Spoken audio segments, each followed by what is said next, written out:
Beloved Madridistas, welcome back to Madrid. Welcome back to the channel. Okay, let's get caught up on what people are talking about here these days, especially after the. By the way, first of all, thank you for all the well wishes. I'm totally recovered now, but thank you very much. Really great to hear those comments. Amazing. Okay, let's get up to speed on what people are talking about here, and we'll get caught up on injuries. We'll talk about Mastantuono and Tchouaméni, what I think that means for the lineup.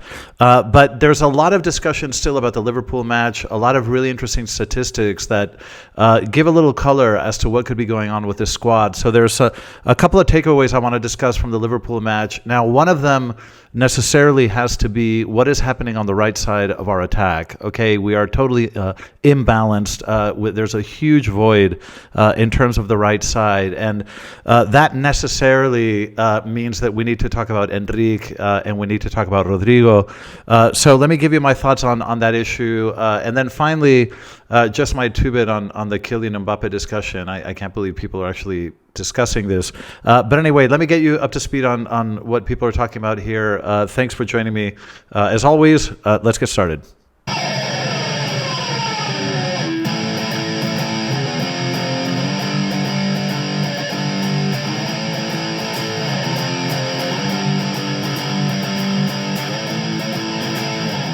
Madridistas, welcome back. Okay, let's start talking about the injury situation really quickly. And you probably heard about 3 days ago that Mastantuono now has something, in Spanish we call it pubalgis. It's kind of a common thing for football players. I think the English equivalent is sort of a groin hernia or something like that. It's something that affects a lot of players. Actually, Lamine Yamal has been diagnosed with this as well. It's a sort of semi-chronic type of condition. Kaká had it, Raúl had it. It's something you have to be very careful with because it sort of sticks with you throughout your career, and it's kind of a recurring type of injury that needs to be treated constantly. So Mastantuono, will be out for a little bit on the back of that. Now, we also have to talk about Tchouaméni. Now, by the way, in terms of Mastantuono, in terms of the impact on the lineup, now clearly this means that you have more minutes available for the likes of Rodrigo and Brahim up front on the right, and that's kind of to be expected. So that's the knockoff of that. Now, we also heard that Tchouaméni now has a muscle injury in his left leg. Now, Tchouaméni is having an absolutely fantastic season and is mission critical to this squad. So that will be felt. Now, what I think is going to happen here is that, given that Trent is back in sort of match fitness, I think that we're going to see Trent start as right back, and I think we're going to see Fede move back to the middle of the pitch because Tchouaméni, that's a very, very big absence, and we need muscle in the middle of the pitch. So I think that you're going to see Trent start on the right certainly the next couple of matches, and I think we'll see Fede go back to the middle of the pitch. Okay, let's move on to the sort of hangover from the Liverpool match, because everybody here is still talking about that. All the sort of YouTubers that I follow all the top guys here in Spanish, and a lot of really interesting discussions are coming out of this. Now, there are some statistics that I think are really, really noteworthy. Now, in the match against Liverpool, it's not that we didn't run, okay? Because we actually ran more than Liverpool. We ran 112.7 kilometers. Liverpool ran 111.4. So it's not that we didn't run, okay? Like last year, if you remember with Ancelotti, every single match, I could guarantee you that Real Madrid ran fewer kilometers than the opposition. That is not the case this year. The players are running. The issue is not a lack of attitude by the players. Absolutely not. And I think the statistics demonstrate that. So it's not that we're not running. And by the way, it's not that we don't have possession, because in Anfield, I think it was like 60-40. I mean, we had more of the ball. So if you run more than the opposition and you have more possession than the opposition, but the match looked the way it did, this means that your problems are tactical. You're doing something tactically wrong, because certainly player for player, skill wise, we have an amazing squad. So I do think that if you're running more and you have more possession, but you have 17 shots against and only 8 in favor. So if you're getting outgunned, and the match looked the way it did, it's, something is going on at the tactical level that is still not quite where it needs to be. Now there are a couple of really important kind of issues that we need to highlight.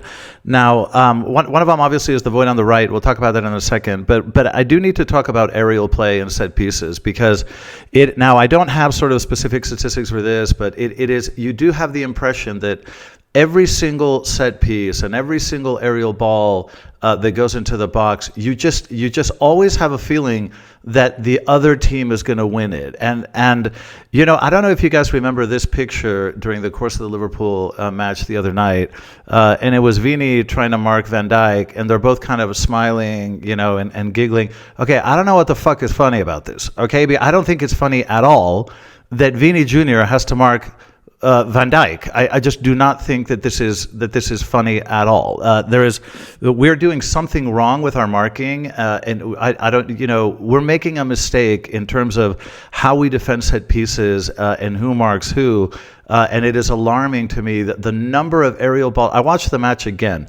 The number of aerial balls that I didn't count them, but it was overwhelming. All the aerial balls that Liverpool won, and it cannot be that lopsided. It just cannot be that lopsided. I don't care if the other team is taller. It doesn't make a difference. We cannot be so defenseless in aerial balls, and this is something that we absolutely need to improve if we have any hope of getting anywhere, certainly in Europe. Okay, now. The second takeaway that we absolutely have to talk about is the void on the right. Now, have a look at this. I mean, this is the first 70 minutes of the match against Liverpool. This is kind of where the attacks went. There were no attacks on the right wing for the first 70 minutes of that match. Now, how can you possibly be competitive if you can only attack on one side?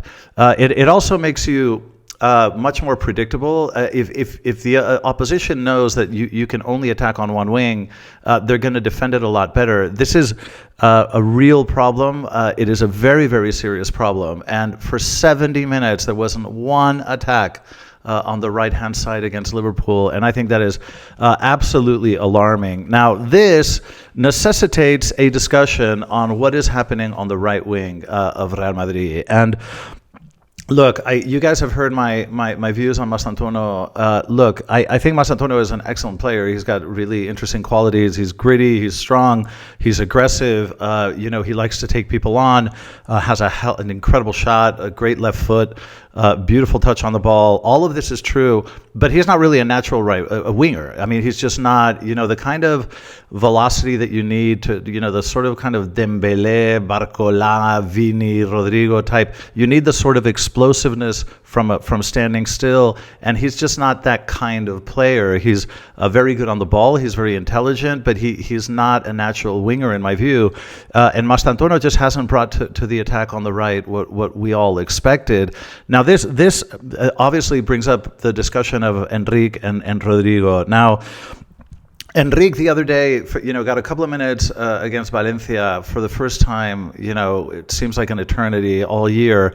But he did have one really, really impressive run on the right that I think it kind of reminded everybody of the potential that this player has. I mean, this is a player that is incredibly explosive, has a lot of speed. He is a wing. I mean, he is somebody that can play on the wing because he has that extraordinary explosiveness and speed, and he can cut to the inside and shoot with both feet. So I think that just the few minutes that Enrique gave us the other day, I think really brought up the question of why he's not getting more minutes on the right, because we do have a problem on the right, and we might have a solution here. I mean, he doesn't have to start, but he can certainly play more minutes in that position. And I think there's a lot of talk around here that Enrique is being underutilized in an area of weakness, and we should be exploiting him more. So I think that's an important thing to bear in mind. And a lot of people are talking about it here, and I'm sure it's getting to Xavi's ear as well. But okay, the discussion of the void on the right also means we need to talk about Rodrigo. And he has been admittedly so disappointing. And, Rodrigo is a wonderful player, and I do not know what has happened. I saw a statistic that was alarming, and I don't know if it's true, it comes from a good source. But since the beginning of the 23-24 season, Rodrigo has come off the bench 31 times. 31 times, and he scored 1 goal and had 1 assist. Now, these statistics are just absolutely paltry. They're just paltry. Rodrigo coming off the bench was always injected a lot of energy and danger into our play. He also scored some absolutely just incredible, miraculous goals in terms of timing. I mean, he's a player that we love and who's given us so much, and who's so incredibly skillful and destabilizing when he's on. But the truth is that in all the opportunities he's been given, he has really not performed. And I think we have to be honest about this. So it doesn't feel to me like, unless Rodrigo changes, and improves significantly, I'm not sure that is the answer to the right wing up front, because now we have some games coming up where I think we're going back to a 4-3-3, because obviously you play obviously lesser opposition, you're going to play a 4-3-3, so you are going to have somebody up on the right, and I'm just not really sure. I think Brahim is probably going to get a lot of minutes in the next 2-3 matches, I would expect, but it is baffling to me that we have such a lopsided attack. And again, for a team that runs a lot and a team that has the ball a lot and a team that appears to create chances, something does seem to be missing. Okay, now one final discussion, and I just want to bring this up because I hear other people discuss it, and I'm just kind of baffled that this is even an argument. A lot of people, I mean, even in the comment section of the channel, people are saying, well, Kylian is sort of hogging the attack. He's sort of sucks all the lime, like he monopolizes the attack too much. None of the other players are shining.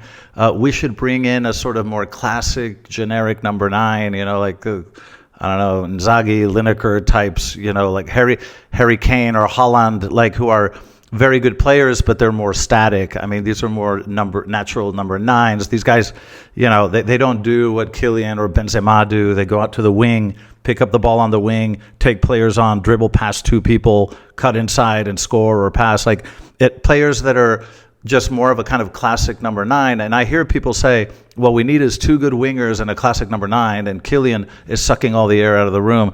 And I got to be honest with you, I do not understand that argument. Okay, when you have a player like Kylian, who is a once-in-a-generation player, who is absolutely exceptional, who can do anything you tell him to do, because he can play the 9 and he can also move out to the wings, and he has the versatility, the creativity, the technique to be a nightmare for the opposing team. When you have a player that is so incredibly ambidextrous and polyvalent, who has so many amazing qualities, who can finish and play anywhere, but that's too much of a good thing somehow. It just doesn't make sense to me. It's like getting a pound of beluga caviar and saying, well, I'm not going to eat it because I won't have room in my belly for the crackers.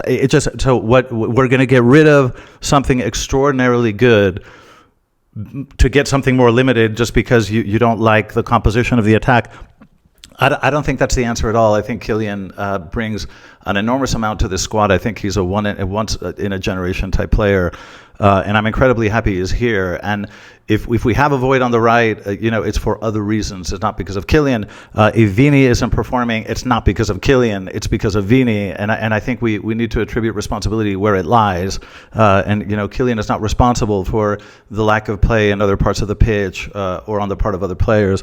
Bernie, I want to mention that because I've actually heard the discussion, which I think is mind blowing. But anyway, okay, that's what people are talking about here, and those are my thoughts. Obviously, still a lot to improve in this squad, but it ain't attitude. I mean, these players are really pushing and trying, but there are some things tactically that appear to be missing or that remain unconvincing. But anyway, those are my thoughts. I'll come back to you guys with another update tomorrow or day after. Let me know what you guys think in the comment section. But thanks for joining me as always, and as always, a la Madrid.